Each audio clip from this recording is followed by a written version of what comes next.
আসসালামু আলাইকুম। শুধু লাচ্ছি বানালেই হবে না, আপনাকে জানতে হবে অথেন্টিক স্বাদের লাচ্ছি কোনটি।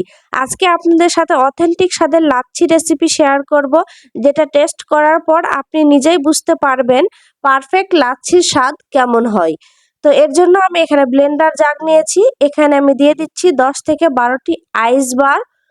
আমি এখানে যে পরিমাণ উপকরণ ব্যবহার করছি তাতে 3 থেকে 4 গ্লাস লাচ্ছি তৈরি হবে।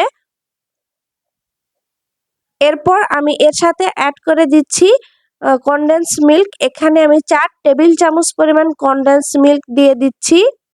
লাচ্ছি অনেক রকমের তৈরি করা হয়, কলা বা খেজুর অনেক রকমের, তবে আমি সাজেস্ট করব আপনারা এই লাচ্ছি একবার হলেও অবশ্যই ট্রাই করবেন। এরপর আমি এখানে দিয়ে দিচ্ছি গুঁড়া দুধ, একদম 4 টেবিল চামচ ফুল করে দিয়ে দিচ্ছি।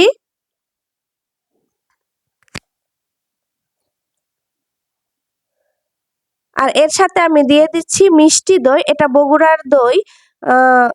মিষ্টি দইটা আমি 4 টেবিল চামচ ব্যবহার করছি। আমি যে লাচ্ছিটা তৈরি করে দেখাচ্ছি এখানে অবশ্যই মিষ্টি দই ব্যবহার করতে হবে, টক দই ব্যবহার করলে হবে না।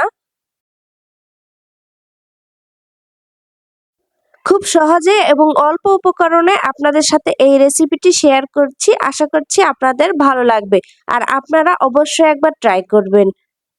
এরপর আমি এখানে অ্যাড করে দিচ্ছি ঠান্ডা তরল দুধ। এটা গরুর দুধটা আমি জাল করে নর্মাল ফ্রিজে রেখে ঠান্ডা করে রেখেছিলাম। এখানে আমি 3.5 কাপ দুধ অ্যাড করে দিচ্ছি। আপনারা আপনাদের প্রয়োজন অনুযায়ী সবগুলো উপকরণ ব্যবহার করবেন আর অবশ্যই উপকরণগুলো ঠিক রাখতে হবে, মানে কি কি উপকরণ আমি ব্যবহার করেছি সে সবগুলো উপকরণ নিয়ে দিতে হবে। এবার আমি সবগুলো উপকরণকে একসাথে ব্লেন্ড করে নিব। আশা করছি আমার এই রেসিপি আপনাদের ভালো লেগেছে। ভালো লাগলে ভিডিওটিতে লাইক, কমেন্ট এবং শেয়ার করে দিবেন এবং আমার ইউটিউব চ্যানেলটিকে সাবস্ক্রাইব করে দিয়ে নিয়মিত আমার চ্যানেলের পাশে থাকবেন।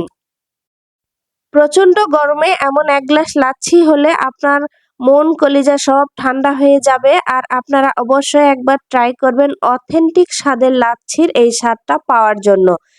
রমজানে ইফতারিতে ঠান্ডা ঠান্ডা জুস এবং লাচ্ছি সবাই কিন্তু পছন্দ করে, সেক্ষেত্রে আপনি আমার এই অথেন্টিক স্বাদের লাচ্ছিটা অবশ্যই একবার বাসায় ট্রাই করতে পারেন। দেখবেন পরিবারের সবাই খুব মজা করে খাবে এবং আপনার এই লাচ্ছির প্রশংসা করবে।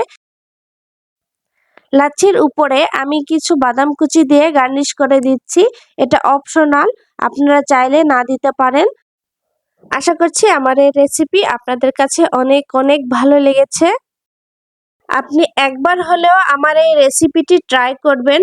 আপনি নিজেই কম্পেয়ার করতে পারবেন যে অন্যান্য সব লাচ্ছির থেকে এই লাচ্ছিটি সেরা ছিল। তো আজকের মতো বিদায় নিচ্ছি, সবাই ভালো থাকবেন, দেখা হবে পরবর্তীতে নতুন কোনো ভিডিওর সাথে। সবার সুস্বাস্থ্য কামনা করে আল্লাহ হাফেজ।